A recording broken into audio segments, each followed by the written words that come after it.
Hello, hello.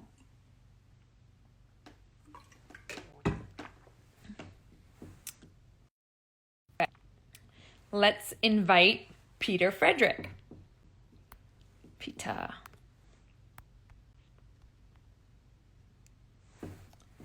This is going to be awesome.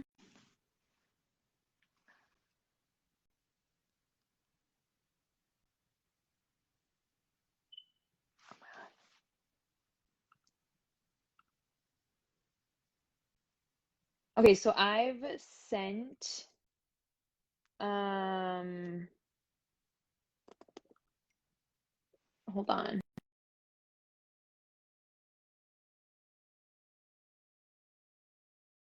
Waiting for him to join. I have my questions ready. I just can't seem how to increase the font size on my laptop, but so much to talk about.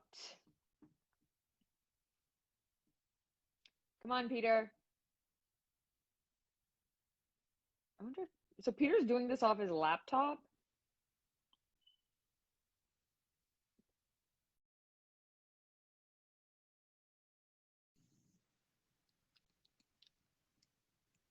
Okay, that didn't go through. Let's see if I have a request by him. See all. Nope. Okay. Peter. Okay, Peter Friedrich, send request. All right, so I just sent him the request again.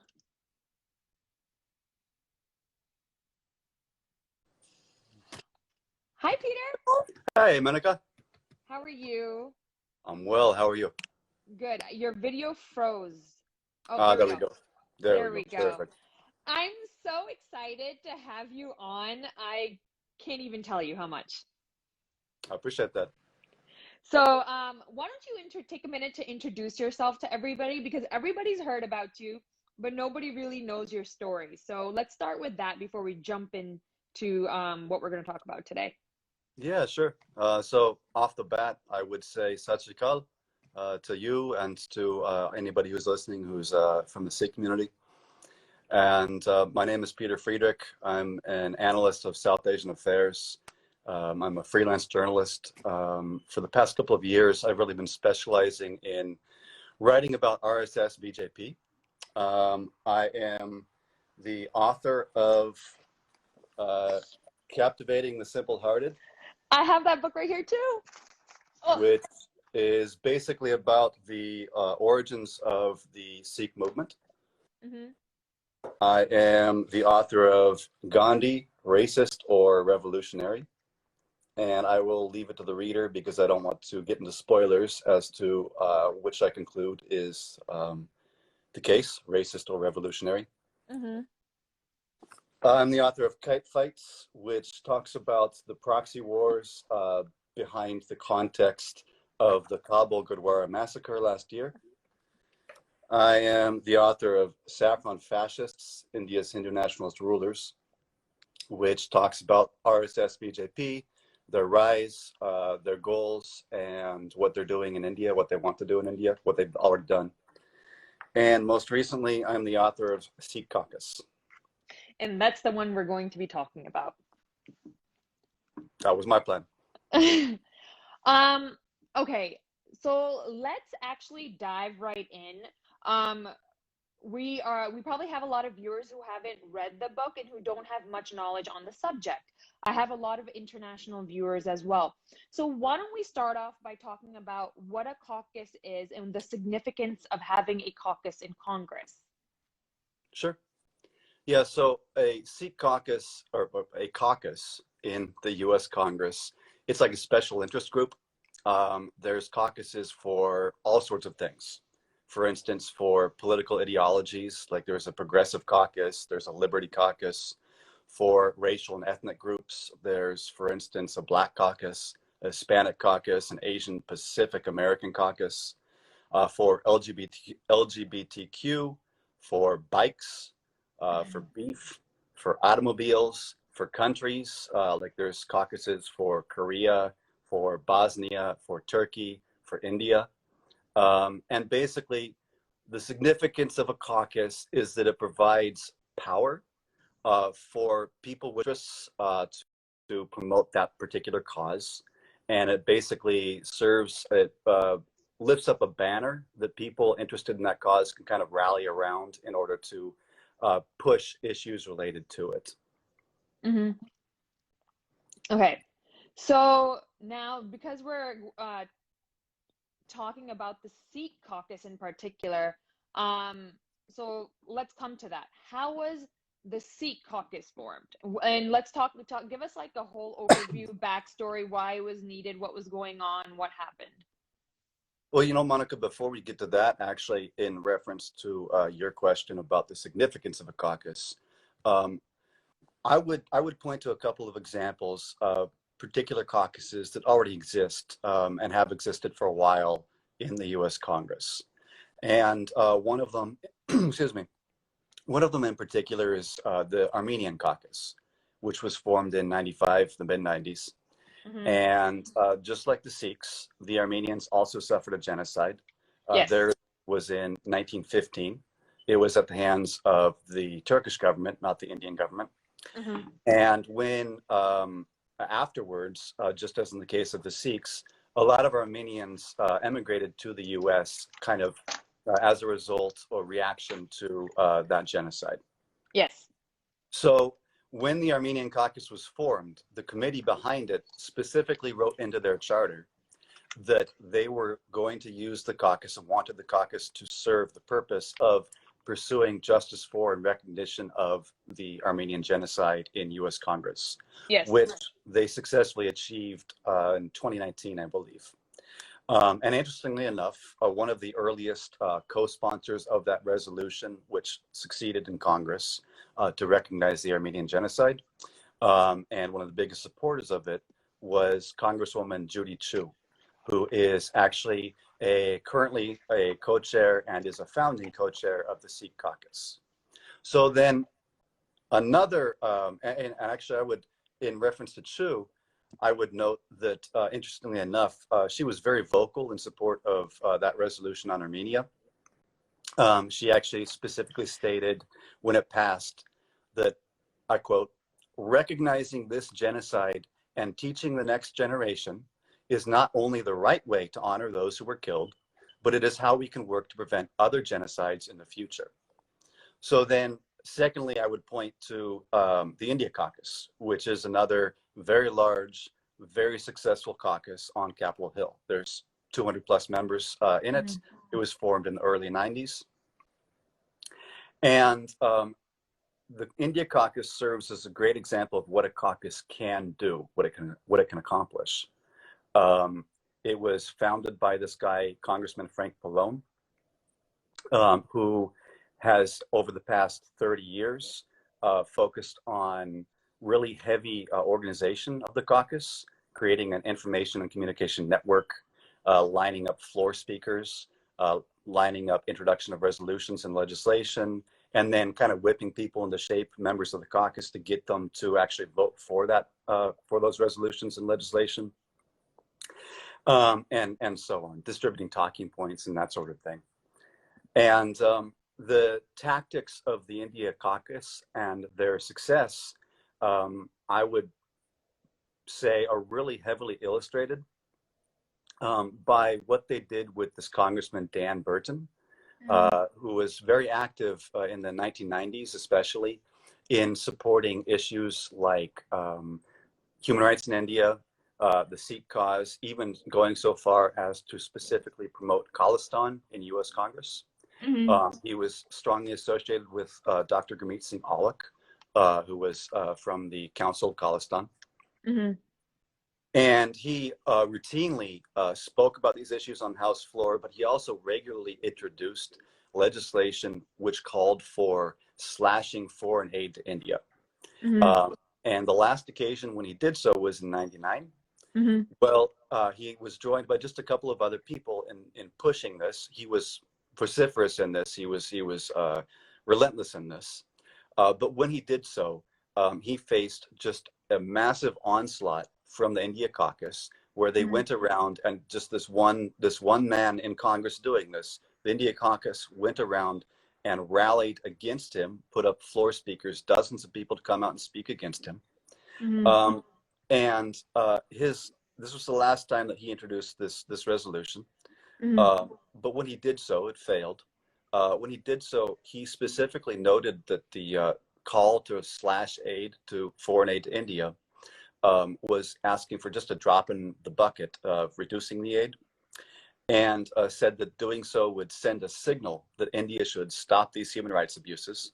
Mm-hmm. And thereafter, he declared, and I quote, "The thing that motivates me is 200,000 Christians that have died over the past 30, 40, 50 years in Nagaland, the 250,000 Sikhs that were killed in Punjab in the last 15 years, the 60,000 Muslims that were killed in Kashmir in the last 10 years, and the thousands of Dalits, or lower caste people in India. Maybe we are jousting windmills here. I don't know. But you've got to do what you think is right." So the India Caucus organized opposition against him. They were successful in squashing him, silencing him, sidelining him. That was the last time he introduced that.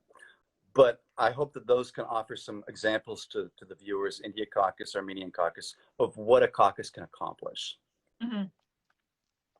I think you described it very, very well.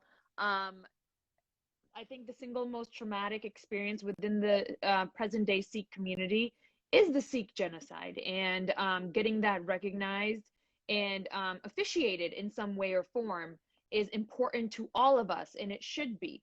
And following the example of the Armenian caucus is something I would suggest to the Sikh caucus. Now, let's talk about the Sikh caucus, how it's formed, what happened, why it's become an issue, especially now. Sure. Well, it's become an issue, especially now in context of the ongoing farmers' protest in India, which, as most of the viewers probably are aware, has in a lot of ways been spearheaded by the Sikh community of India, and certainly the Sikh community, the Sikh farmers who are involved are the most visible and prominent people involved in the protest. So the Sikh Caucus was formed in April of 2013. And you asked how it was formed. Well, some of the people that I've spoken with and that I quote in the book basically argue that the Sikh Caucus was formed with a quote unquote backroom deal.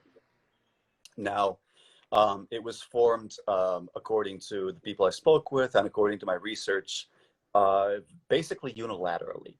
It was formed by just a couple of people from the Sikh community based in California, who, according to everybody I spoke with, engaged in no consultation whatsoever with the vast majority of Sikh American community leaders and civil rights organizations, and who these community leaders and these organizations seem to have reported that they were basically caught unaware, surprised. They had no idea that this was going to be coming down the pipeline. Mm-hmm. It was formed specifically by this gentleman, Dr. Pritpal Singh and Harpreet Singh Sandhu. Harpreet Singh Sandhu currently serves as the main face of the Sikh Caucus Committee, which was behind the formation of the Sikh Caucus in Congress. And what happened is that they apparently reached out, these two gentlemen, they specifically reached out to Congresswoman Judy Chu and Congressman David Vallado, both from California, and requested that they form this caucus. Okay, so they suggested that they form the caucus, backroom deal, but there's more to the story, right? For instance, there was backlash initially from the Indian government, wasn't there? And then the backlash kind of subsided. Yes, interestingly enough, that it subsided.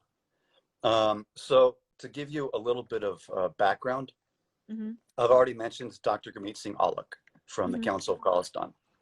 And he spent decades in DC on Capitol Hill, working as a sincere, honest broker who was genuinely doing his best to convince the US Congress to back the Khalistan movement. He wanted Khalistan And as a Sikh in America, he understood that it was necessary to get US government support in order to achieve it. And so he did his level best to actually get that support and try and make it a reality, because it's what he actually wanted. Mm-hmm. And working single-handedly for a long time, he was actually pretty successful, and made some very significant, strong progress in getting Congress to back and almost pass several historic resolutions that recognize such things as calling for home rule in Punjab, and so on and so forth. Well, Dr. Aulich retired in the early 2000s. He passed away, I believe, in 2017, a few years after the Sikh Caucus came about. And when he retired, there was kind of a gap remaining, and there was a vacuum in Sikh activism in the U.S. for a while, as far as organized Sikh activism. Then come about the Sikh Caucus in 2013. When the Sikh Caucus was announced and formally founded, Indian media kind of went bonkers. They basically started warning that, just like in the days of Dr. Aulich, that there was going to be a reawakening of the Khalistan movement in the US. There were reports that the Indian government was, quote unquote, aghast at the founding of the Sikh Caucus. One journalist called it a diplomatic setback for India. And then there was one in particular, a frantic op-ed in American mainstream media by an American Sikh that was very strongly arguing, passionately arguing, that claims that this was a reawakening of the Khalistan movement were without merit, and specifically pointing out that the caucus intended only to focus on domestic issues, and therefore the concerns of Indian media, of the Indian government, were unfounded. So in a sense, actually, those concerns that were being expressed did actually have some merit. And the reason they had some merit is because the primary mover and shaker, the godfather of the caucus, as I believe I call him in my book, of the formation of the Sikh Caucus, Dr. Pritpal Singh, has spent the past 30 or so years in the US as perhaps the loudest, most outspoken, most noticeable voice calling for Khalistan.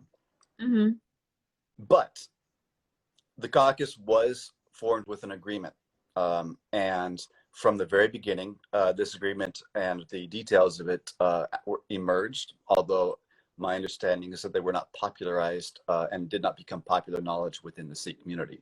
We don't know the circumstances. We don't know who talked with who, but public announcement of this agreement, or backroom deal, as it's been called, did emerge first from Congresswoman Judy Chu, the founding co-chair of the caucus.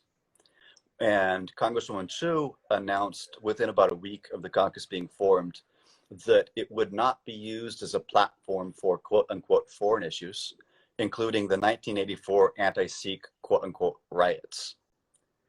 Subsequently, shortly after, Congressman Ami Bera, who at the time was the only Indian American in US Congress, and who was a founding member of the Sikh Caucus. At the same time, he was also a founding member of the India Caucus, issued an edict basically announcing that the caucus would deal only with domestic issues, and that any issues relating to India, including issues relating to Sikhs and their concerns about India, would be, or in his words, should and will be handled by the India Caucus. So for me, it was particularly shocking hearing this announcement from somebody like Judy Chu, who, as I've been talking about on social media in past days, and as I just mentioned a little bit earlier in our conversation, has shown no shyness when it comes to talking about atrocities committed by foreign countries against their own citizens. She was very vocal in speaking about and supporting recognition of the Armenian genocide. Mm-hmm. She's also been vocal about the 1971 Bengal genocide and been a strong supporter calling for recognition of that as well. And yet here she is, founding co-chair of the Sikh Caucus, announcing that the single most important issue to the modern Sikh American global Sikh community, the 1984 Sikh genocide, would be considered to be off the plate and not on the agenda of this caucus. So my conclusion with all of this and examining these details, this back and forth, was that this controversy about Khalistan that originated, it was all over Indian media in the days when the caucus was first announced. And then, as you mentioned, it just mysteriously subsided, disappeared, went away. It was manufactured. It did succeed in creating a smoke and mirrors situation where the godfather of the caucus, Pritpal Singh, and his real world links to the Khalistan movement were basically leveraged to inspire pro-Khalistan Sikh Americans to think that the caucus would actually provide them with some kind of a voice and help to advance their cause. And it also essentially boosted his credibility and his popularity within that segment of the Sikh American community, and none of whom were aware of this back reel. And as I've written, quote, yes, the Sikh American community had a voice at the federal level with the formation of the caucus, but it was one which had taken a vow of silence when it came to the issues that mattered most. Now, interestingly enough, once formed, the Indian embassy turned around and issued a statement that was very pro-Sikh caucus. Yes. And let's talk about that for a minute and why it's significant. Sure. Well, again, to give some context, so when the caucus was formed, you had people like Harpreet Singh Sandhu, and he was announcing, very elated, that our dream of a direct voice to Congress about Sikh-related issues has come true. You had people like Pritpal saying, quote, we used to go to one congressman, now it is a big plate, so we will go to that platform. And these things like these quotes, claims about a direct voice and going to a big plate instead of one congressman would be, in the current situation today, perfect for rallying support from U.S. Congress for the ongoing farmers' protest. So why has the caucus been silent? Well, I want to go back a little bit further, a couple of years ago and a couple of years after the caucus was formed, when in 2018, this gentleman, Swaranjit Singh Khalsa, was instrumental in getting the state of Connecticut to pass a resolution declaring a Sikh Genocide Remembrance Day every November. Subsequently, however, after getting that resolution passed, in an interview, he was noting that Sikhs have a voice already at federal level, and explained, quote, if we push it a little bit more further, I think we can easily get it declared at the national level, that is, genocide recognition. But then he went on to explain that he'd actually been speaking with and in talks with the Sikh Caucus Committee about the issue, and said, quote, what they have told me is that they are only concerned about the problems of the Sikh community at the domestic level. So I'm not really sure if the 1984 Sikh genocide is on their agenda. If it's not, it should be. Well, we know it's not because of these edicts issued by people like Judy Chu and Ami Bera. And we also know that the Sikh caucus was so packed with dual members, people who shared membership of the India caucus, that even without these edicts from Bera and Chu, that any attempt to push issues relating to Sikhs or human rights in India by the Sikh caucus would probably have ended up being opposed even by members of the Sikh caucus.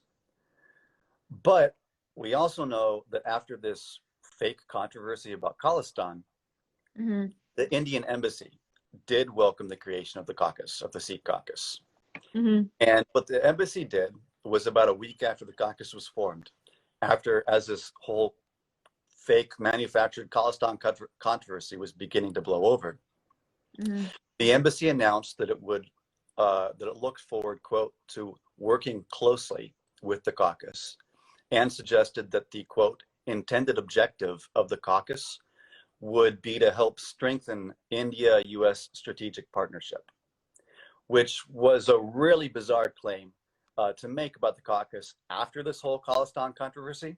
Mm-hmm. But it's also really weird, very strange, considering that, for instance, if the Sikh caucus had imitated the Armenian caucus, it would have focused on recognition of the 1984 Sikh genocide.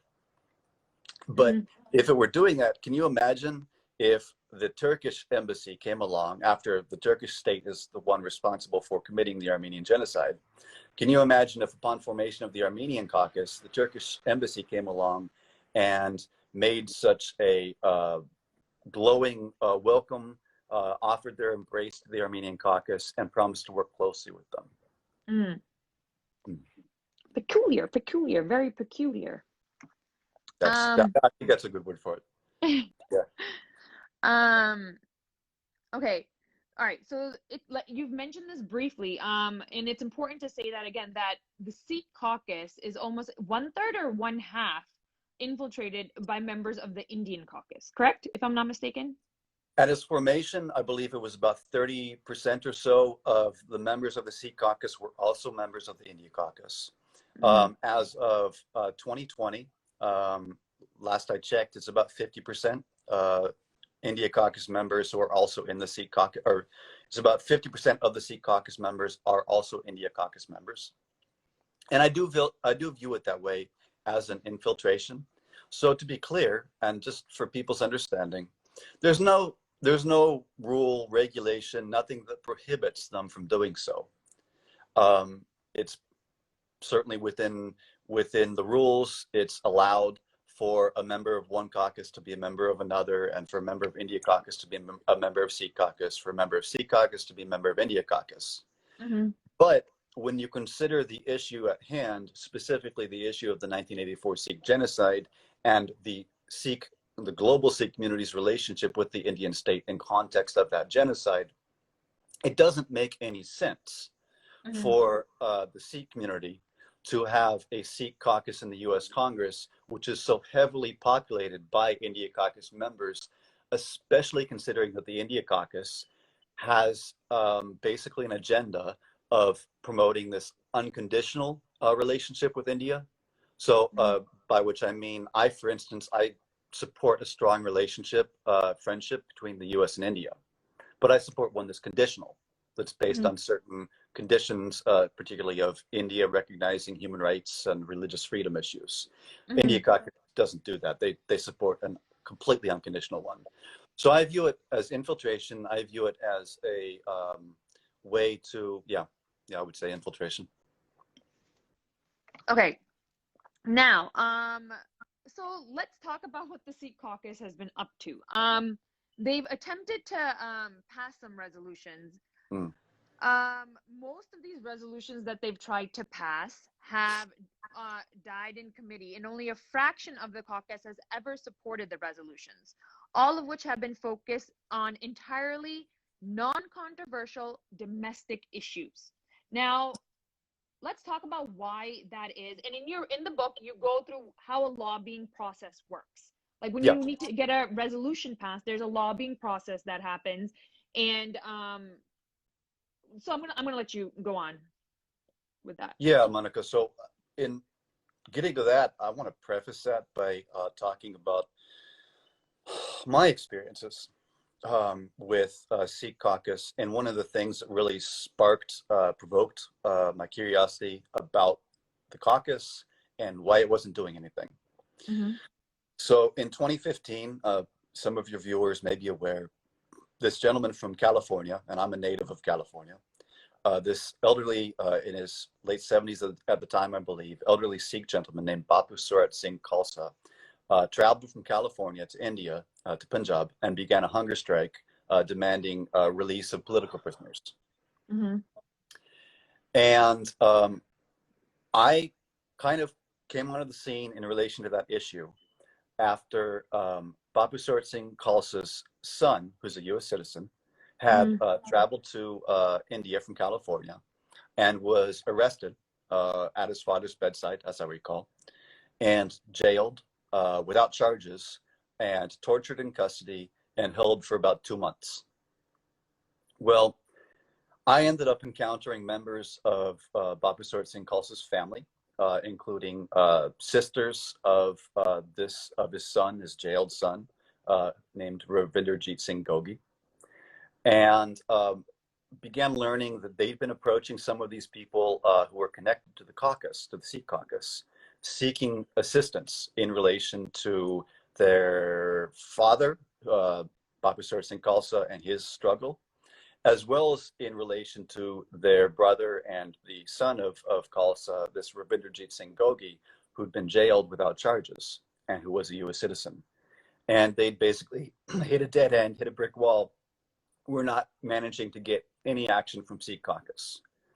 So I ended up, I still vividly remember I joined at least two of his sisters on different occasions, this Gogi, these sisters of Gogi, daughters of Khalsa, and accompanying them to the offices of U.S. Congressional representatives, including Congressman McNerney from Central California, who is a member of the Sikh Caucus, and in requesting those members of Congress to take some kind of an action, and ended up succeeding. Finally got some of these Congress members to write on behalf, especially of Gogi, who was in jail, and get the U.S. State Department to visit him while he was in jail, and finally got him released, and he came back to the U.S. shortly thereafter. So, but that lack of action on such a crucial issue, especially when the family members were directly approaching people with ties, with influence over the caucus, really sparked my interest and my curiosity and provoked me to start doing a deeper investigation. And yes, as you mentioned, there have been a number of actions by the caucus over the past 8 years since it was formed. And these consist of quite a few different resolutions, although on only just about 3 different topics, but many different resolutions, all on non-controversial domestic issues or religious issues, mainly relating to things like recognition of the Oak Creek Gurdwara massacre, which happened in 2012, recognition of Vaisakhi, and just as in the case of many of these, as a side note, just as in the case of many of these recognitions of Vaisakhi, which do occur on a routine basis in state legislatures, these resolutions in the U.S. Congress introduced by the Sikh Caucus, which seek to recognize Vaisakhi, strangely and incomprehensibly, all fail to actually mention the reason that Sikhs celebrate Vaisakhi, which is that it represents the formation of the Khalsa as a casteless, egalitarian body. So in addition, you've also had resolutions proposed to recognize and celebrate Guru Nanak. All of these have failed. Most of them barely get more than 10 or 15, if even that, co-sponsors. I think the most that one has ever gotten was maybe 50 or 60, and that one still failed. It was in relation to Vaisakhi, I believe. And the thing that really stands out to me about these resolutions is, one, that their failure represents a failure and illustrates the failure of the Sikh Caucus as a body, especially when you compare it to successful caucuses like the India Caucus. Whereas I mentioned earlier, you have a caucus and you have all of these members of Congress who have joined the caucus, who have presumably agreed to align behind, rally behind the same cause. In the case of the India Caucus, when somebody, a member of the caucus, introduces legislation or a resolution relating to India, the India Caucus and its leadership will then go around and whip up the membership to get them to align behind that resolution, to get them to co-sponsor it, to get them to speak about it on the House floor, and so on and so forth. They will also take even a step further and do what the Sikh Caucus Committee, which is the committee responsible for the formation of the Sikh Caucus, has not done, which is go out and go to the constituencies in the US where there are large numbers of people from that community who would be interested in supporting the resolution.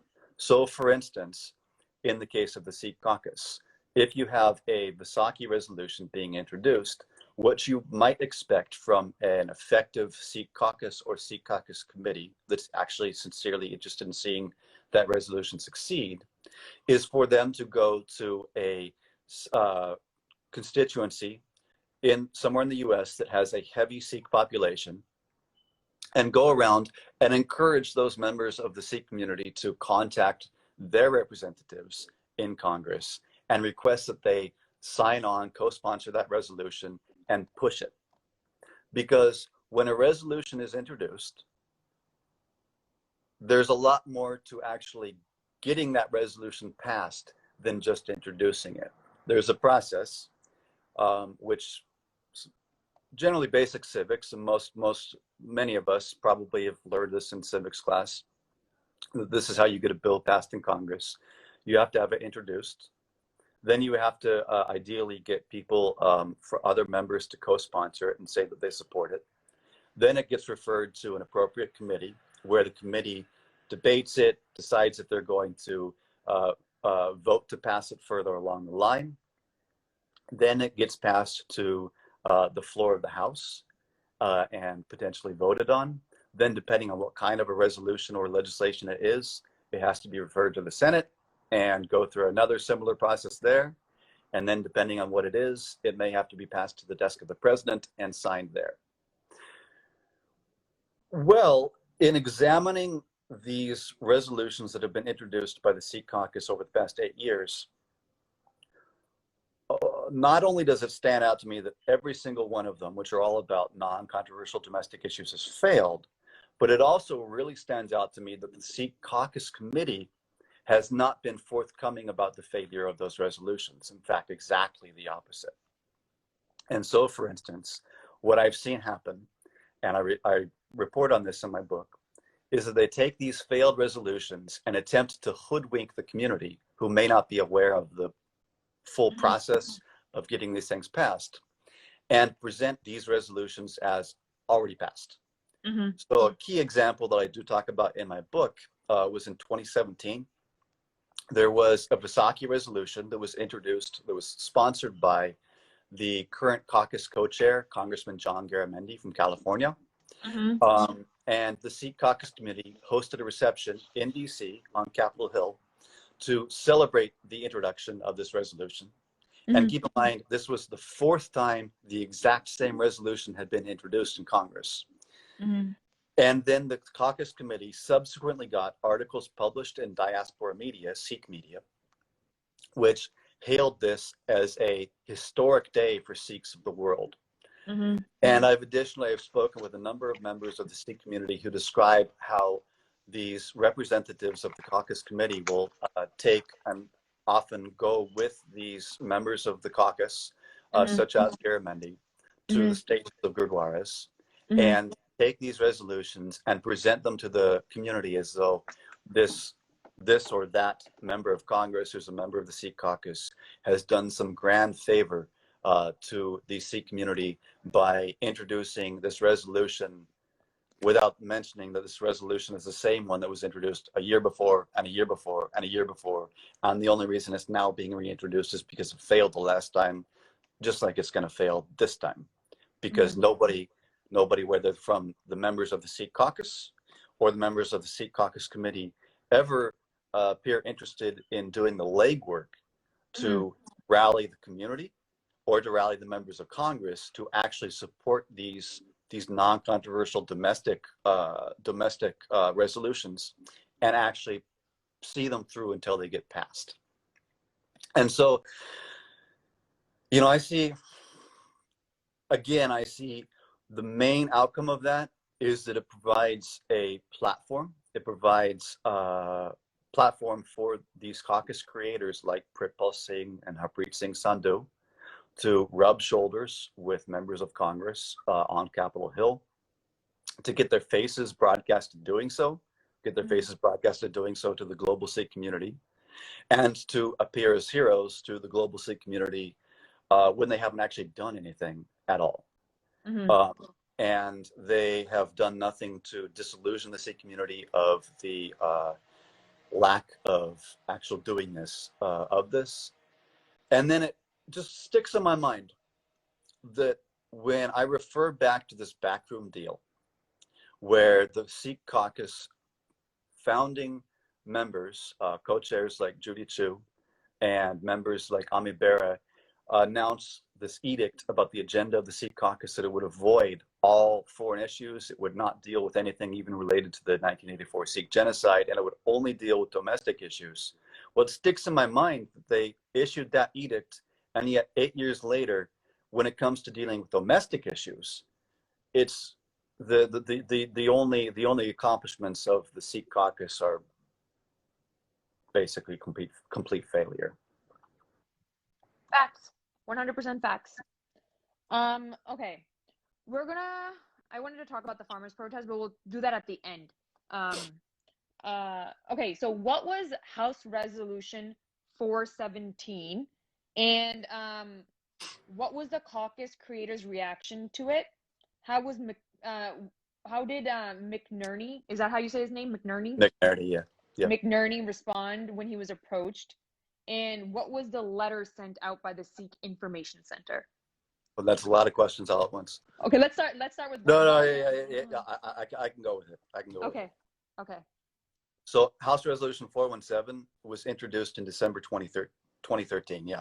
And keep in mind that Narendra Modi of the BJP, RSS member, was at the time already the prime ministerial candidate of the BJP, and went on to win the election in May 2014.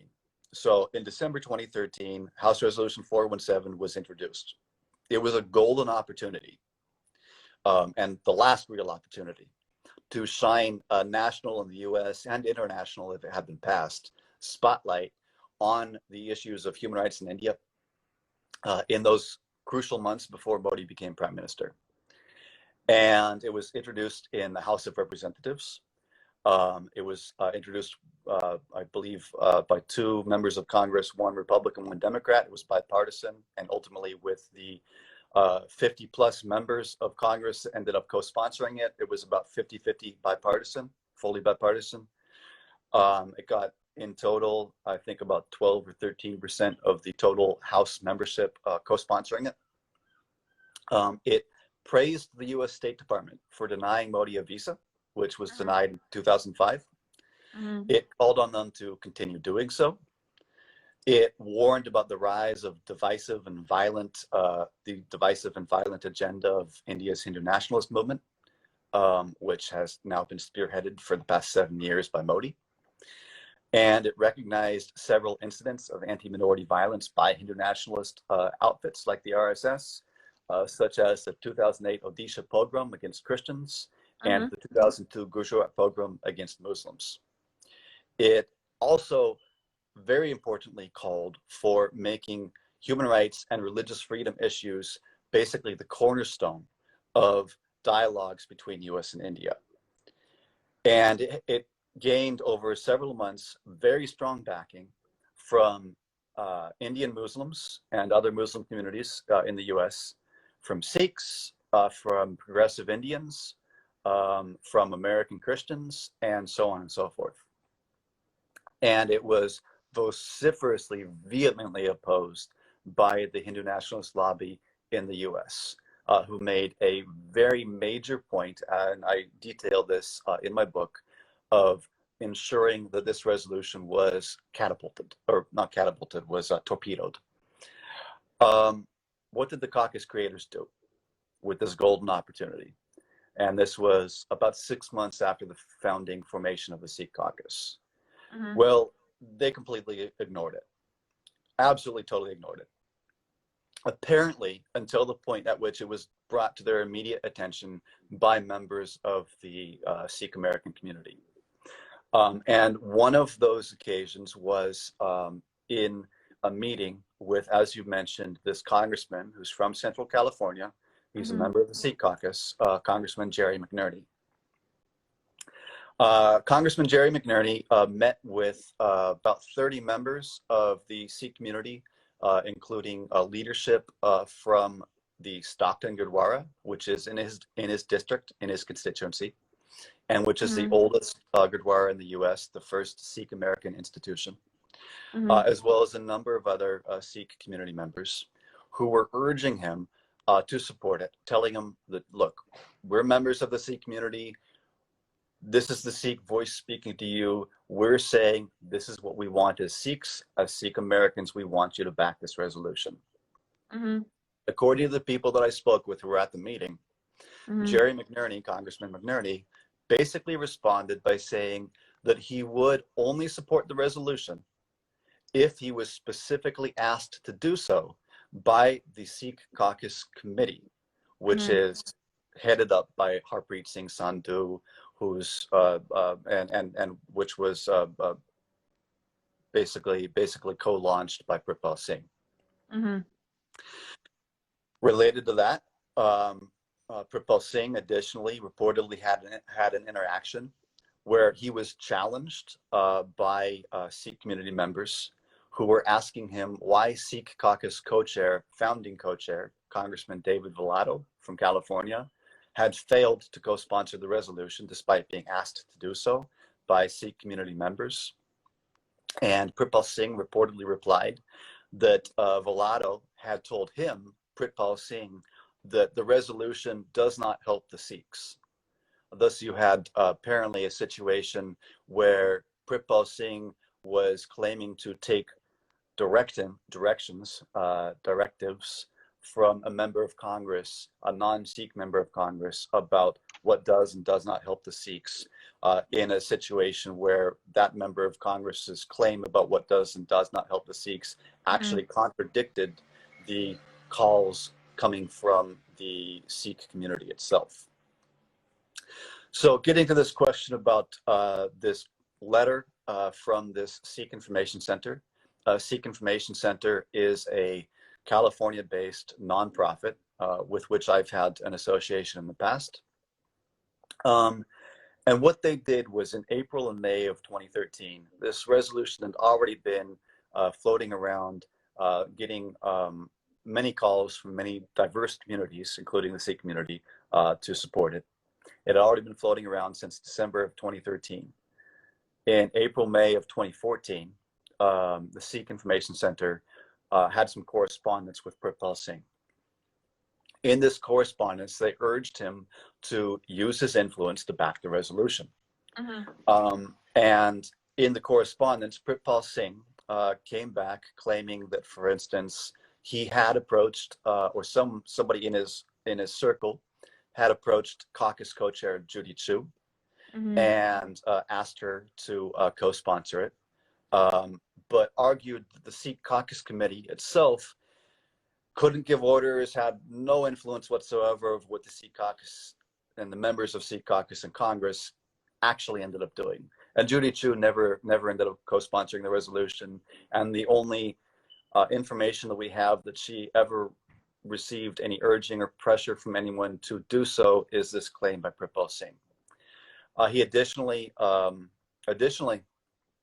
in this correspondence with the Sikh Information Center, the center pointed out that the Sikh Caucus is heavily populated or cross-pollinated by India Caucus members, and argued, and I want to quote, if, when tested in the field by the community's repeated requests for support of pro-Sikh issues like House Resolution 417, the Sikh Caucus is so swiftly found wanting through their failure to even consider it, the only conclusion we can draw is that the caucus may be designed to circumvent the Sikh people's aspirations for freedom.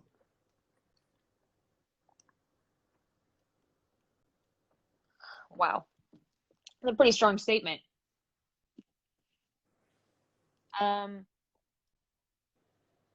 Okay, resolution 417 did not pass. No, it did not pass. And by May of 2014, it became a moot, irrelevant point anyways, because Modi was elected. And one of the key aspects of 417 was calling on the U.S. State Department to continue Modi's visa ban and praising him for having done so in the past. And by the time, by May 2014, when he was elected as Prime Minister of India, he had diplomatic immunity, and there was no need to continue banning him from receiving a visa, because as a head of state, he basically had a right to one. Yeah.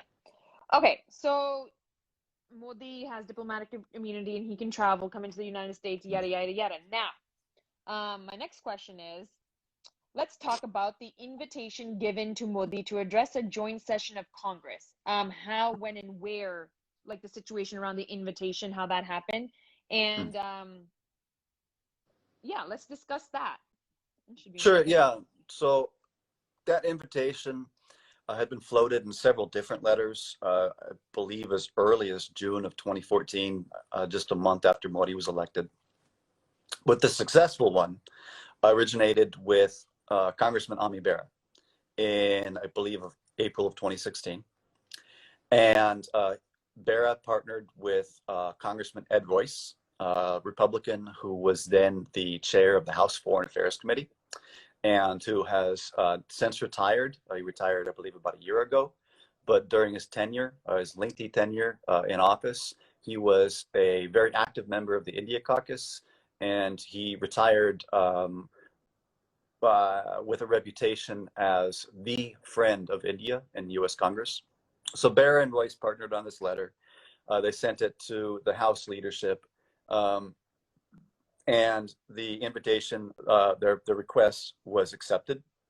And once it was accepted, Bera basically declared victory and announced in a press release that his request had been accepted and Modi would be addressing a joint session of Congress, which Modi did so, I believe, in June of 2016. And when he did so, subsequently, Bera was thrilled about it and declared it the, quote, perfect speech for this moment. While Ed Royce called Modi's speech, Ed Royce said about Modi's speech that Modi had hit the ball out of the park. Yeah. Okay. So let me guess, you want to talk about Ami Bera? Yeah. I want to talk about Ami Bera because Ami Bera is problematic. He's so I'll get to it. Let's talk about Ami Bera's relationship to Modi. Okay. So Ami Bera, he's from California. He was elected in January of 2013. He is now he's on the House Foreign Affairs Committee, and he's now chair of the House Subcommittee on Asia, which basically influences the U.S. House of Representatives' foreign policy towards a number of countries, but particularly in this case, including India. He is essentially, as I've stated in my book, the most powerful man in the U.S. House of Representatives when it comes to America's foreign policy towards India. So Modi is arguably at this point, especially with the retirement of several of these members of Congress, such as Ed Royce, or more recently, Congresswoman Tulsi Gabbard, the most pro-Modi member of U.S. Congress. He traveled to Modi's India within the first 6 months of his own election to Congress. As he was doing so, he was interviewed by Indian media, by diaspora media, who were questioning him about his views on Modi, about Modi's visa ban, et cetera, and he dodged all questions about that. Then come 2014, May 2014, Modi's elected. In September 2014, Modi came to the US for the first time since being banned in 2005, and hosted what is known as a rock star reception in Madison Square Garden in New York. which was the first of 3 that he's since hosted. And Bera joined Modi there at that reception, and then subsequently declared, trumpeted, that U.S. senators and congressmen, quote, cannot dream of ever filling up a stadium the way Modi has today, and added that he thanked Modi for his, quote, inspirational words and for the vision that he laid out today, and then called the trip a turning point in U.S.-India relations. Bera has been, since the earliest days of his first run for Congress, his first successful campaign when he began his first term, been heavily funded by key members of the RSS's American wings, including a number of executives in those American wings of the RSS who, as individuals, actually worked very passionately to from the U.S., get Modi elected in India. And then his Bera's voting record, including the resolutions and legislation that he's co-sponsored, the resolutions and legislation that he's introduced, and so on and so forth, over the past years since he first took office in January of 2013, has been once again extremely unconditionally pro-India, even as the human rights condition under Modi's regime in India grows severely and increasingly worse. Modi and Bera have a very warm relationship, I would say. Yeah, it seems like it, definitely, huh? All right.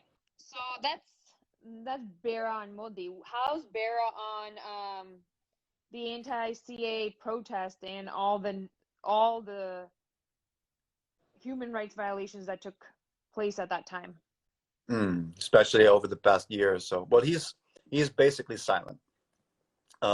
He's certainly silent when it comes to saying anything of any actual value or substance. He has made a couple of remarks. So, for instance, when the protests against India's Citizenship Amendment Act were going on and really gaining strength in December of 2019, which is the exact time when Bera got this appointment to chair this subcommittee on Asia. Mm-hmm. He did make a couple of remarks, and I'll quote, for instance. He said that India's strength is as a secular democracy, which was particularly relevant in context of the anti-CAA protests, considering that, for those who don't know, the CAA is a extremely controversial piece of legislation, which basically sets religion as the criteria for obtaining Indian citizenship. So he said India's strength is as a secular democracy, and the strength of any democracy is protecting the rights of minority groups. But, and he complained, after having said that, which was the strongest statement he ever made about that, he complained that most of his conversations with colleagues were about Kashmir, which that was in December 2019, just a few months earlier. This Article 370 had been abrogated, had been revoked by Modi's regime, and the semi-autonomy of Kashmir, Jammu and Kashmir, was stripped away, and the region was essentially annexed. So in context of that having happened a few months previously, in context of the CAA protests, anti-CAA protests ongoing at that very time, Bera complained that most of his conversations with colleagues are about Kashmir. He complained that, quote, that becomes a barrier to all the other things that we truly could accomplish in a partnership. And he said that his desire was for us to, quote, move past a conversation on Kashmir to a conversation on trade, a conversation on defense. So then that was December of 2019. Now, if you fast forward a few months and you go on to March of 2020, just 4 months later, the CAA protests, the anti-CAA protests had grown massive across India. They were becoming very diverse. They were basically spearheaded by Indian Muslims, but people from all communities, including the Sikh community, were joining them. They were millions strong. They could not be stopped, and they seemed unstoppable at the time. Well, they were finally stopped. They were stopped in February of 2020 when the Modi regime responded with an anti-Muslim pogrom in Delhi, in the streets of Delhi, with the worst anti-minority violence in the streets of Delhi since the 1984 Sikh genocide. And that basically put a complete halt to the anti-CAA protests, which was ultimately fully stopped in, I believe, March of 2020, when the Modi regime put India under lockdown because of the pandemic. Well, Bera did comment about the February 2020 Delhi pogrom. And his comment was, "We are all watching the riots," I quote, "in Delhi, and worry they are going down a dangerous road that makes it harder for us to be a strong advocate for India." Again, his strongest statement. And what really popped out to me about his statement was not only his use of the word riots for what was actually, according to a wide variety of Indians themselves, pogrom, and pogrom state that was a state-sponsored pogrom, but also the fact that his comments about it were wrapped in with a complaint. And once again, a complaint about how the issue is not that this atrocity is occurring, but his concern is that the occurrence of the atrocity makes it difficult for him to be a strong advocate for India. So, for those of you who don't know, I'm just going to throw it in there. He also denies the Sikh genocide. So that's just a side note. Now, when Ami Bera, denied the Sikh genocide, he lost favor amongst majority of the Sikh population, and there was an effort to unseat Bera. How did that play out, and what happened? Well, for a while, it was playing out quite well. What happened, as you mentioned, Ami Bera is a Sikh genocide denier, and he has since issued comments after this whole controversy blew over and after it was no longer particularly politically problematic for him to do so, issued comments remarking about the anti-Sikh riots, in his word, but at the time he was very, very openly flat out denier of the Sikh genocide at all. The Sikh community in California, members of it had formed a committee to send a questionnaire to elected officials and political candidates in that area to inquire about their position in relation to particular Sikh issues, especially the issue of the 1984 Sikh genocide, and whether or not the candidate, the elected official, would support backing and pursuing recognition of the 1984 genocide, and so on. Bera, however, was among the only people who refused to respond to those questions about the 84 genocide. Because of that, one of Bera's earliest and strongest supporters, a Sikh community member in California, Sacramento region, named Amar Singh Shergill, who's an attorney and who is an active party leader in the California Democratic Party, decided that he would withdraw his support from Bera and help to promote a campaign to unseat him. He was subsequently joined by Harmeet Kaur Dhillon, who at the time was an executive in the California Republican Party. And between them and a number of other community leaders, they launched a months-long bipartisan campaign to inform the local Sikh community about Bera's position on 84 genocide, or his refusal to take a position, and to unseat him. It was such a major issue in his campaign that it dominated media headlines in regards to the race for months, and they almost succeeded. They got so close, in fact, that Bera won re-election to what at the time was his second term, which for a first-term member of Congress is a crucial election to win. At the time, re-election to his second term, by just 1,500 votes, just less than 1,500 votes, which was about 0.8% of the vote total. And it was such a narrow margin of victory that it took weeks for them to even announce that he had actually won. Okay. How did the creators of the Sikh Caucus Committee help Ami Bera to win re-election in that election? Well, inexplicably, bizarrely, strangely, there's no way that I can explain why they did it adequately. Explain why they did it. It appears that they chose to rally around behind Bera and prop him up at a time when there was this months-long bipartisan campaign to unseat him that was being pushed by Sikh community members from across the state, and particularly in that constituency.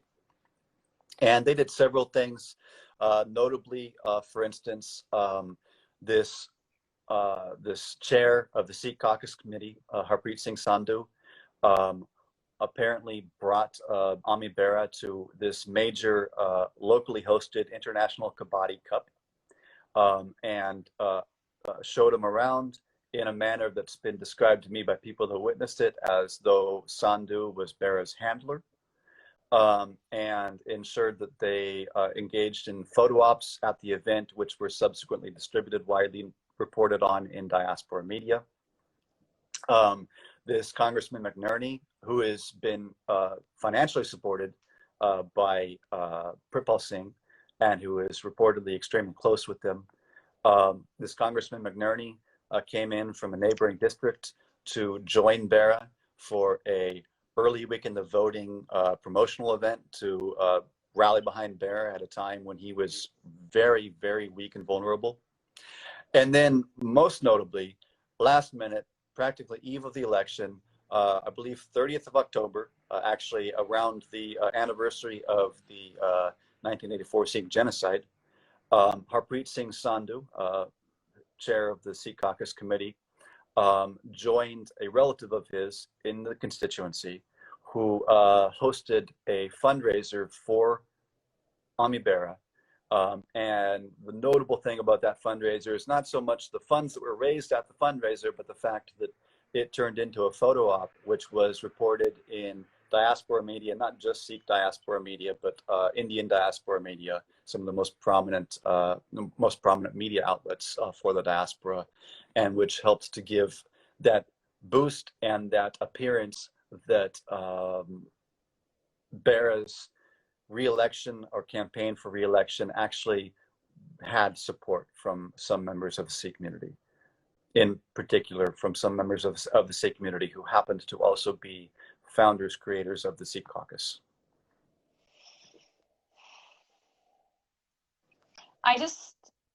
This is my opinion. I just think that's really messed up for somebody or a committee that's supposed to represent the interests of a group of people to work against those interests so blatantly.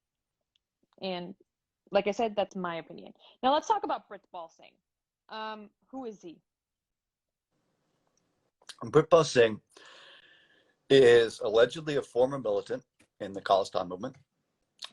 He came to the US in 1990, reportedly. And upon arrival, he reportedly immediately began very widely printing and widely circulating copies of this 1986 Declaration of Khalistan, and taking to the stages of gurdwaras around the country, and emerging ultimately as I mentioned earlier, one of the loudest, most prominent pro-Khalistan voices, at least in North America. He started working immediately upon arrival in the US at a tech company, an electronics company, owned by his brother-in-law, Jesse Singh Saini, whose company was very dependent on good, close relations with the Indian government, with the Indian state, and specialized, I believe, in exports of electronic equipment from the US to India. Pritpal Singh, he's head of the American Gurdwara Parbandhak Committee, the AGPC, which purports to provide a unified voice, religious voice to Sikh Americans. And he is also a relative of notorious Punjab police officer, Sumedh Saini, which, according to everybody that I've spoken with about this issue in relation to writing the book, nobody seems to have known about prior to it being reported on. Wowzers. Okay. So we will get into the Sumedh Saini Connect in a bit, but let's talk about Pritpal and his connect to pro-India congressmen. Yeah, that's a great topic, particularly considering, as I mentioned, Pritpal, he came to the U.S. in 1990, and within about 4 years, he began making political donations to American political candidates, which his brother-in-law, Jesse Saini, was already doing. And it appears that Pritpal first began doing so in coordination with his brother-in-law, Jesse Saini. Now, at the time, Gurmeet Singh Aulich was very active in DC on Capitol Hill in trying to get U.S. congressional representatives to back the Khalistan movement, which he had ended up being pretty successful in doing, to the extent where, on a routine basis, you had at least a good couple of dozen U.S. congressional representatives who pretty regularly gave remarks actually on the floor of the House, speaking about the human rights situation in India, speaking about the plight of the Sikhs, and even going so far as to say that the U.S. should support Khalistan. Well, that was happening. That was happening in the mid 1990s, early 1990s, and Pritpal Singh's political donations, which began in 1994, have to date run up to about $550,000 in total to candidates, if you include him and his wife and his son, which I do because, for those who are in the know about the way that these political donations oftentimes are managed, and if you look at the chronology and the numbers and who gave what to who when of the donations by Pritpal Singh and his family, it's quite obvious that these are coordinated donations where they're taking advantage of the fact that you have a donation limit, and so only one person is only allowed to give so much money. But if you coordinate with members of your family, you can really make a dent in giving much larger amounts. So about $550,000 in total from him and his wife and his son, and about $200,000 just directly from Pritpal. As I mentioned, he first began donating in '94. It was the exact same time that Aulich was active. It was what you might view as a golden era for pro-Khalistani lobbying in U.S. Congress. So many of these representatives were very actively speaking in support of Khalistan. For instance, in '95, just a year after Pritpal began donating, you had members of Congress who were on the House floor issuing remarks such as, I quote, "It is time for India to withdraw its occupying troops from Khalistan and allow Khalistan to achieve its full independence by peaceful means." And also, quote, "American support for Khalistan's independence is crucial."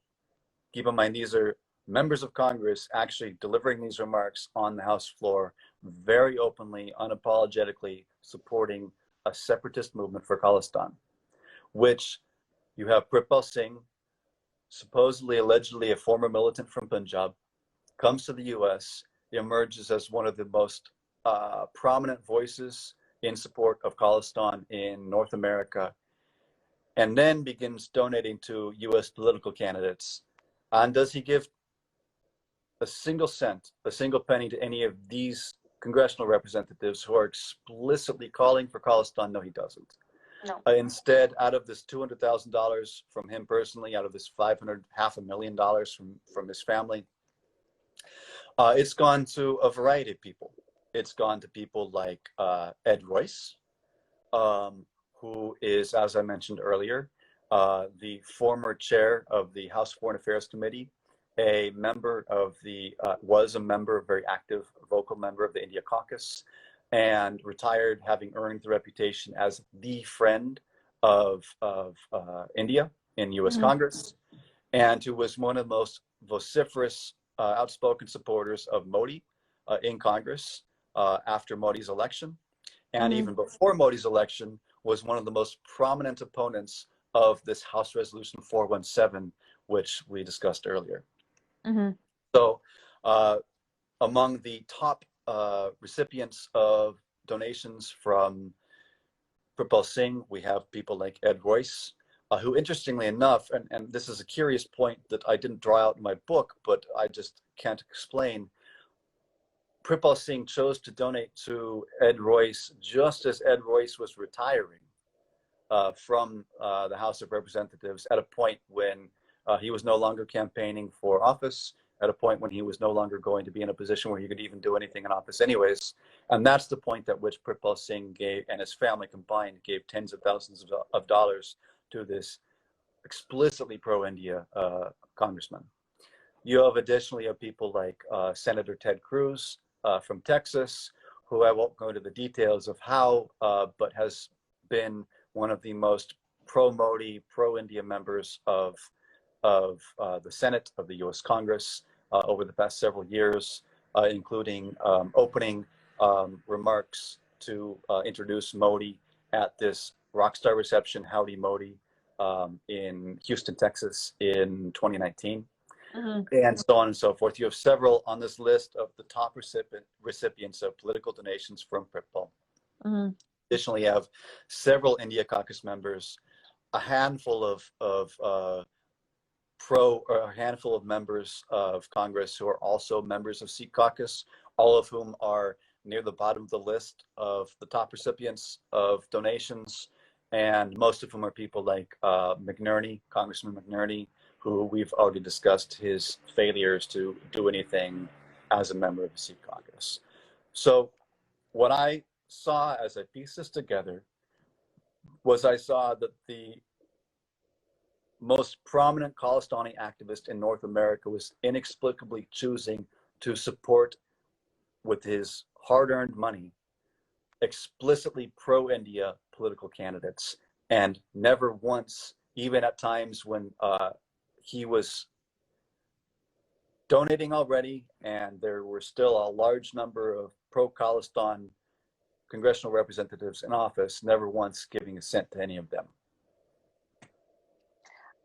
And so in relation to this, my understanding is that Pritpal Singh has acknowledged this in a response to my book, and has, as I understand, argued that he has done this, that his donations, everything he's given, has been done for the punth, without offering an explanation as to why or how it's for the punth, but simply claiming that it has all been done for the punth, which it just makes me think, you know, no offense, Monica, but if I were to hit you over the head with a stick and then tell you it was for your own good, just because I'm telling you that's the case doesn't make it true.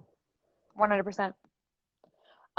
It's important to note here that Pritpal Singh is one of the most pro-Khalistan, like vocal pro-Khalistan voices within North America. Yet he chose not to support pro-Khalistani congressmen in the House of Representatives or in the U.S. Congress, and chose to support extremely, extremely pro-India people. To the tune of tens and tens and tens and thousands of dollars. Yes, not small amounts. Extremely, extremely large amounts and sums of money. Make that make sense, please. All right. Let's talk about Pritpal Singh and Sumedh Saini. How are they related? Yeah. Well, apparently, Pritpal's mother's brother's wife is the sister of Sumedh Saini's mother. So as I understand it, the relation is from a Western perspective, because Westerners are not familiar with this large tree of Punjabi relations and the very precise terms that are often used for them. That would make him essentially a cousin-in-law. Essentially, my understanding is they're cousins-in-law. So we would call it a second cousin. So Yeah, I believe so. Yeah. yeah, Sumedh Yeah. Saini was Pritpal Singh's mummy's sister's son. So he was Pritpal Singh's mummy's nephew. Okay? Okay, continue. And my understanding is that Pritpal has acknowledged that he is related to Sumedh Saini in a response that was issued after the publication of my book. So this has been confirmed that yes, he is related. There's no speculation about it whatsoever. Sumedh Saini, well, Sumedh Saini was active, for those who don't know, from the 1980s till present.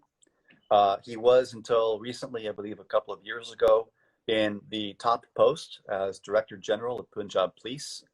And he was specifically accused of running death squads against alleged militants, targeting alleged militants and their families in Punjab in the 1990s.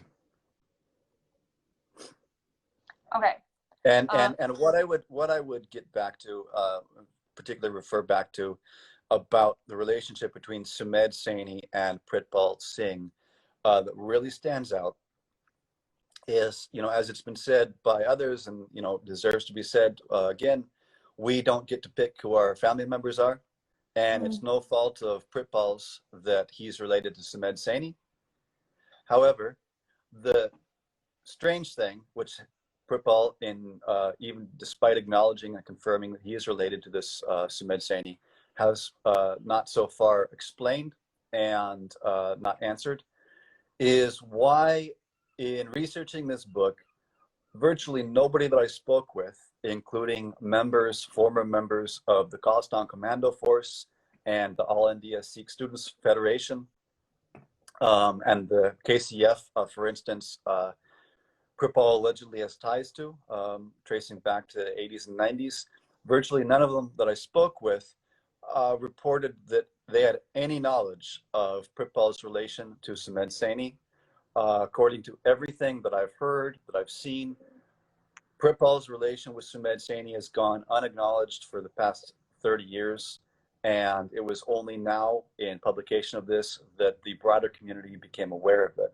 So it just strikes me as odd that you have the most prominent Khalistani activist in North America related to one of the most notorious butchers in the Punjab police, who was targeting Khalistani militants in Punjab, and that this Khalistani activist has made no acknowledgement of that relationship whatsoever up until now. Facts. Now the question arises: did Sumedh Saini know about Pritpal Singh's Khalistan Connect? Oh, okay. So let's start here.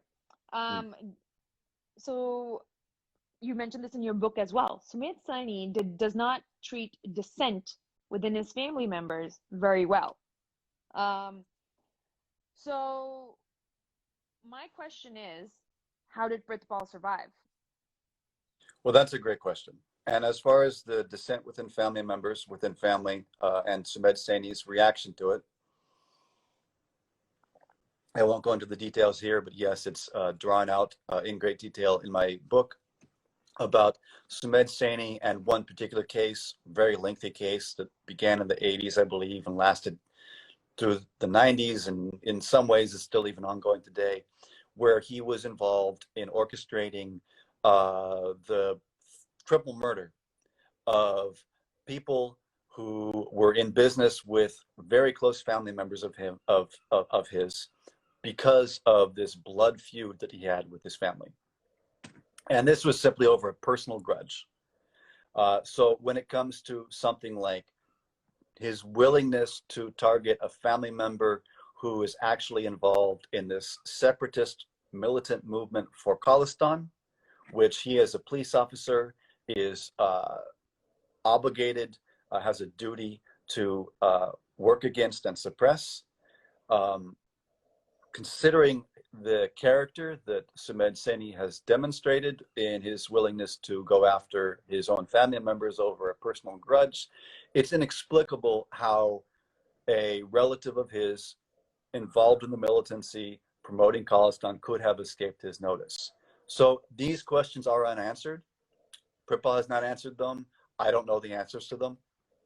Did Sumedh Saini know about Pritpal's alleged involvement in the militancy in Punjab in the 80s before Pritpal emigrated to the US?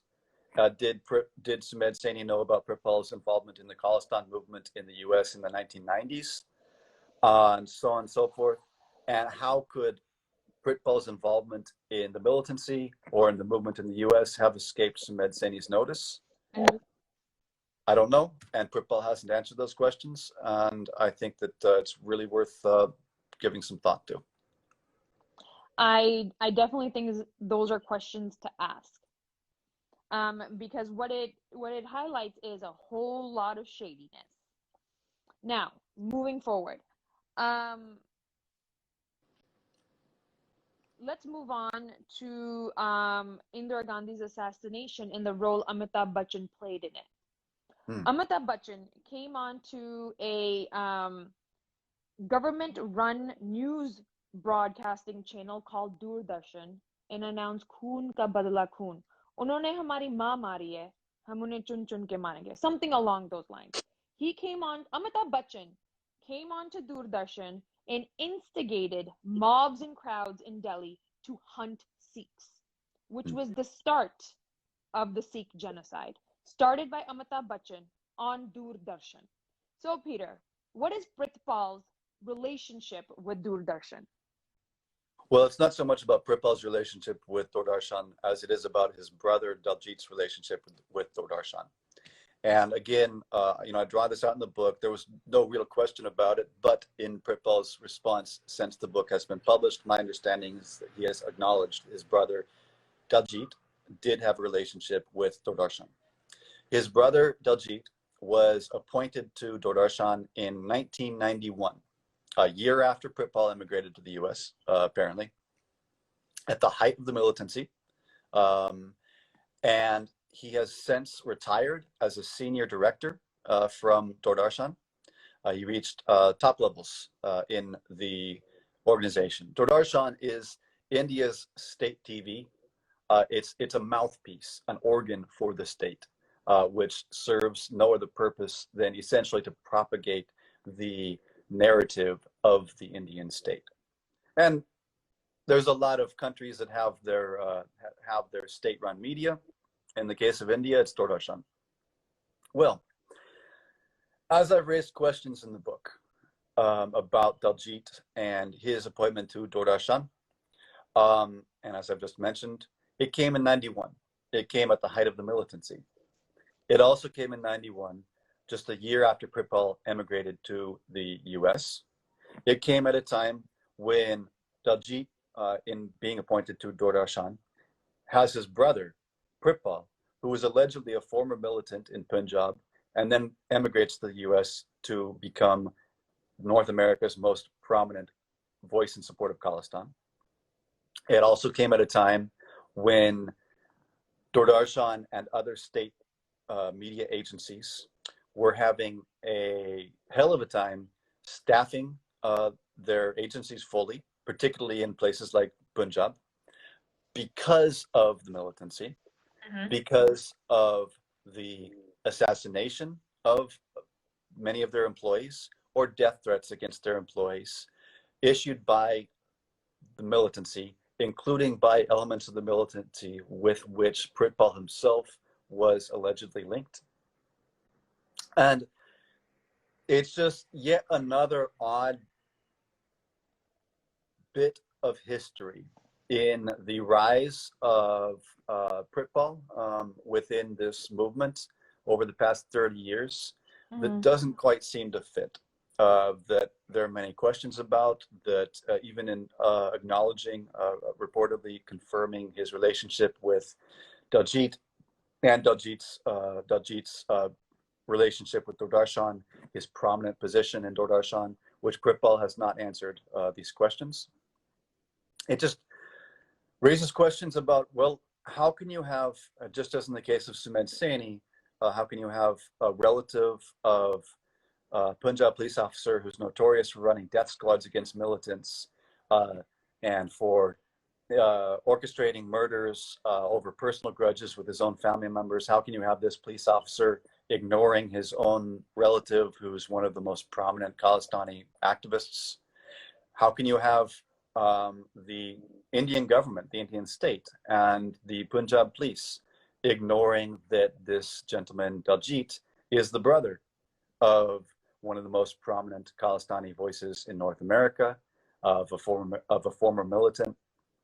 How can you have them overlooking that to the extent where they're actually appointing him, putting him in as a director in the official mouthpiece of the Indian state, in an agency where the people who are staffing it are actually at risk of assassination by the same militant movement with which this gentleman Pritpal is allegedly linked? It just, there's a lot of questions about it, and nobody seems to be answering them.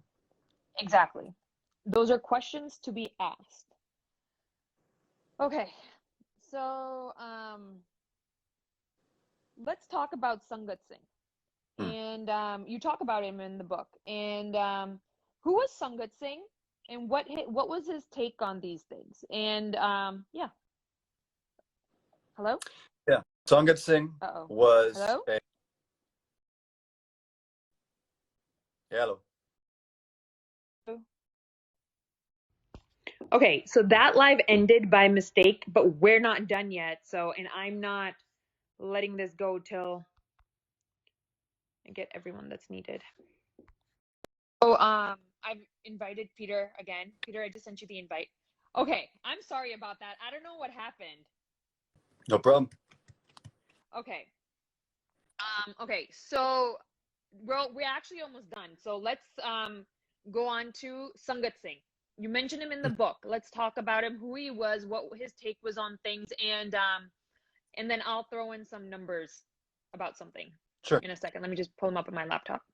Yeah, so Sangat Singh, I talk about him specifically in the conclusion of my book.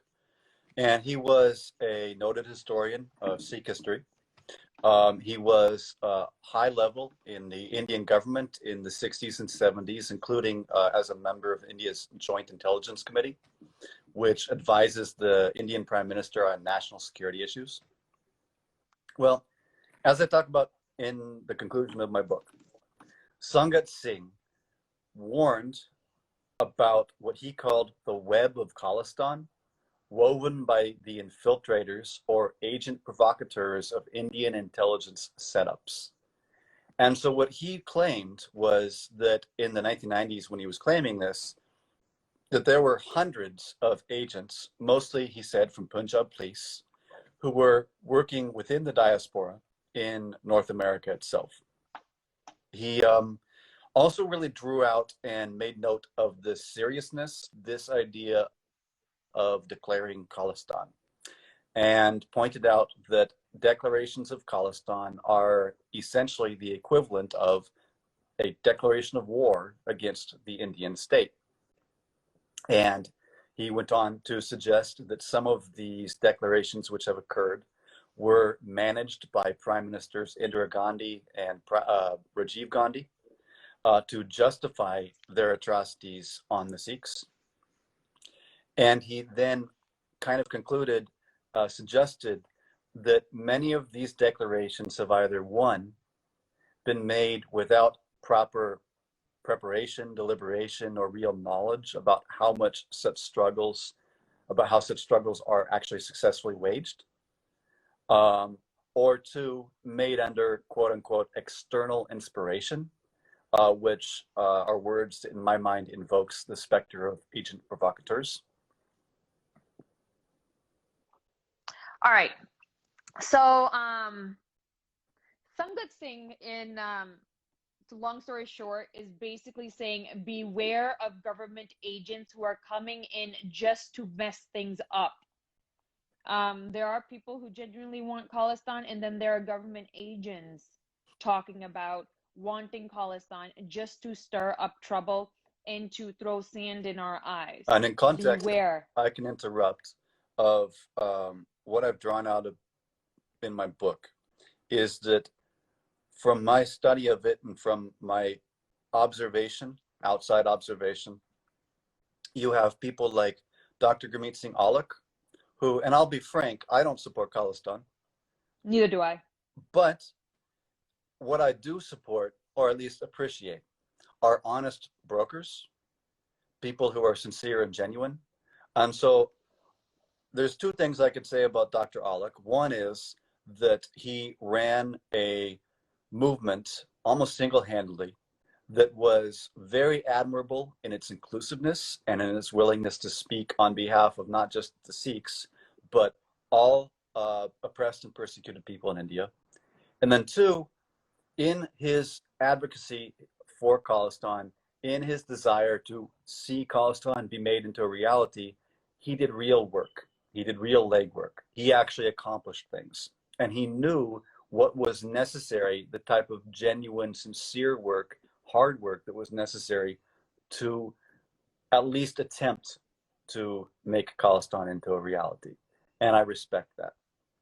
Now, you also, on the other hand, have what you've referred to, kind of hinted at with many of these potential agent provocateurs, where what you see them doing is never the hard work, but always forefront the loudest, most extreme, most passionate slogan raisers, for instance, but never doing hard, genuine, sincere, real world work to actually achieve what they claim to want. And facts. I just want to go back to Sangat Singh. So Sangat Singh was a raw agent, pretty much. He was part of Indian intelligence. He wrote a book called Sikhs in History, and he estimated the death toll of the Sikh genocide to be at 1.1 to 1.2 million. And that's a number coming straight from the horse's mouth. And it doesn't get much accurate than that.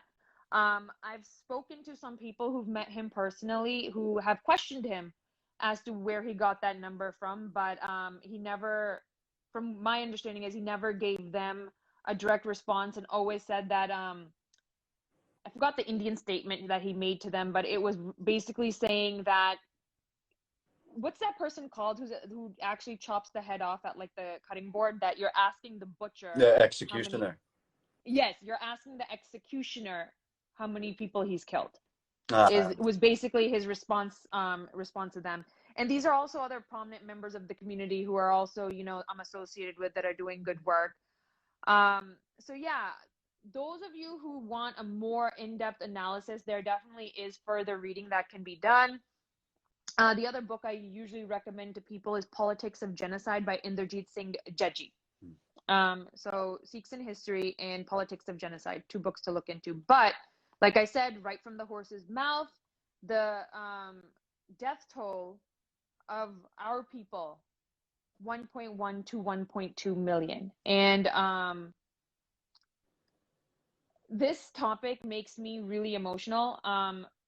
Obviously because I belong to this community, and obviously because, you know, I have people I love who've witnessed it, and they've, you know, have severe, I mean, thankfully we've not lost any direct family members, but the fear of it was so real that it lingers on still. So when the conversation arises of responsibility, yes, that is something that I find for myself very triggering, as should almost all of our community here in the diaspora. Peter, I'm going to let you make. Oh, we actually have one more question. I actually have one more question for you. All right. So what I would say, one of the most important questions.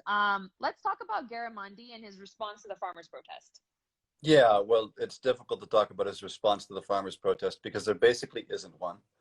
The beginning and end of it, as I understand, was in December of 2020, I believe. Garamendi, who is the co-chair of the Sikh Caucus, did send a letter to the Indian ambassador to the US, and he was joined by one other caucus member, and then one other member of Congress who's not a member of the caucus. So 3 people in total. This letter spearheaded by Garamendi. Just basically a half-hearted, another word I could use for it, but I don't know who's in the audience. But it was a not a very passionate effort, very lame letter that was sent, mealy-mouthed, with no teeth whatsoever, and just kind of generally expressing sentiments about the farmers' protest. Now, this letter has, by some people who are sympathetic to the caucus, been trumpeted and circulated as some kind of great achievement.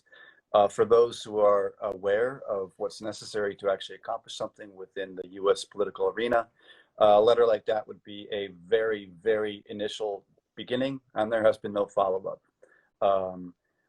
A letter like that, notably also in context of the Sikh Caucus as a formal body in Congress, should have been signed by every member of the Sikh Caucus and would have carried a lot more weight and had a lot more teeth if it had been signed by every member of the Sikh Caucus, considering that there's about 50 plus at the moment. As the co-chair of the caucus, that would have been, one would think, the duty of Garamendi to go around and whip up those members to ensure that their names were added to this letter. Strangely, inexplicably, he didn't do that. Now, in reference to something else that has been suggested that Garamendi do, I have spoken with one of the prominent Sikh American civil rights organizations, which within the past 5 months, I believe in 6 months, I believe in November 2020, had approached Garamendi's office, particularly with him in mind as the co-chair of the Sikh Caucus, thinking that he would be sympathetic to this, and requested that he introduce a resolution in Congress to recognize and support the farmers' protest. His office initially, apparently, reportedly agreed to do that. However, they, over the next several months, as this organization gave Garamendi's office a draft of the resolution, Garamendi's office dragged their feet and wanted to edit the resolution, and finally reportedly came back to this organization and told them that they were going to drop the issue 5-6 months after it had been proposed, after they had led this organization on for those crucial months as the farmers' protest was gaining this international recognition and this steam within India. And Garamendi's office came back and said they were going to drop this resolution, and indicated that one of the reasons they were going to do so was because in the resolution, in the words of Garamendi's staff, I've been told, they had noticed that the organization included what the staff members from the congressional office called an Easter egg. And gamers, for instance, will recognize that term. An Easter egg is some like special thing that you discover along the way, so on. So that there'd been this Easter egg buried in the resolution, which was specifically mention, a very relevant mention as it happened, but mention of the 1984 Sikh genocide. And that because of that mention, that was one of the deal breakers reportedly for Garamendi's office as far as why they were dropping this proposed resolution. So here you have the co-chair of the Sikh Caucus. He's very close with the Sikh Caucus committee. You have him approached by one of the most prominent Sikh American civil rights organizations in the country, asking him to do this. He ultimately ends up refusing to do it. And so if that's the case with the Sikh Caucus co-chair, then, my question ultimately is, if not him, then who? Because if the co-chair of the Sikh Caucus isn't going to do a thing to benefit the Sikh community, especially when they're coming begging on their knees for him to do it, well, then who's going to do it?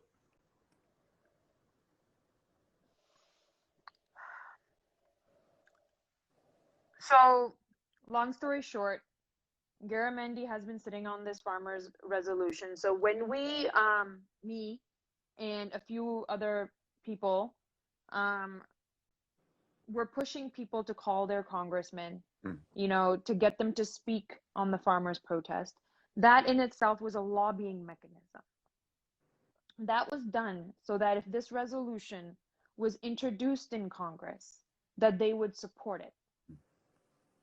And we actually did manage to get a lot of Congress people across America to speak up.